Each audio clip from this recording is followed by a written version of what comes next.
આગલા દિવસે અમારા જાણમાં આવ્યું હતું કે કોર્પોરેશન દ્વારા વોર્ડ નંબર 8, 9 અને 11માં લગભગ 22 થી 25 હનુમાનજીની દેરીઓ અને અન્ય ધાર્મિક સ્થાનો દૂર કરવાનું રાતોરાત ઓપરેશન કરવાના છે.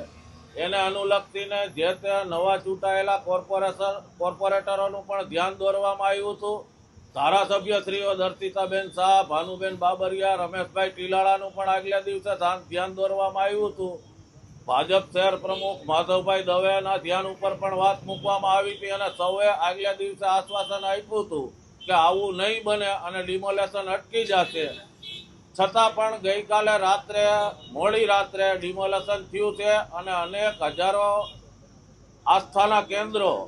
હજારો લોકોના આસ્થાના કેન્દ્રો છે એવા મંદિરોનું જે નડતરરૂપ નથી રોડને એનું ડિમોલેશન કરવામાં આવ્યું છે. અને ટીપીઓ અને જે તે અધિકારીઓ સાથે વાત કરતા એવું કહેવામાં આવ્યું કે સુપ્રીમ કોર્ટની ગાઈડલાઈન મુજબ જે યાદી તૈયાર કરવામાં આવી છે એ દૂર કરવામાં આવ્યા છે.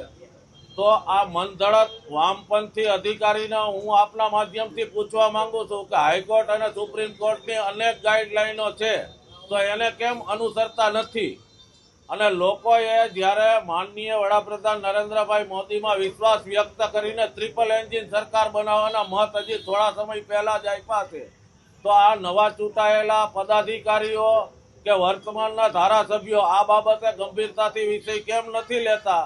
ગઈકાલે આવેદન પણ વિશ્વ હિન્દુ પરિષદ દ્વારા મ્યુનિસિપલ કમિશનર અને કલેક્ટરશ્રીને આપવામાં આવેલ હતું. તે બાબતમાં પણ આશ્વાસન આપ્યું હતું કે નહીં ડિમોલેશન થાય અને મોડી રાત્રે કરવામાં આવ્યું છે. તો આ બાબતે આવતા દિવસમાં જલદ આંદોલન કરવામાં આવશે અને લોકોના રોષનો ભોગ સત્તાધારી પક્ષે બનવું પડશે. એ બાબત પણ નોંધ લે સત્તાધારી પક્ષ.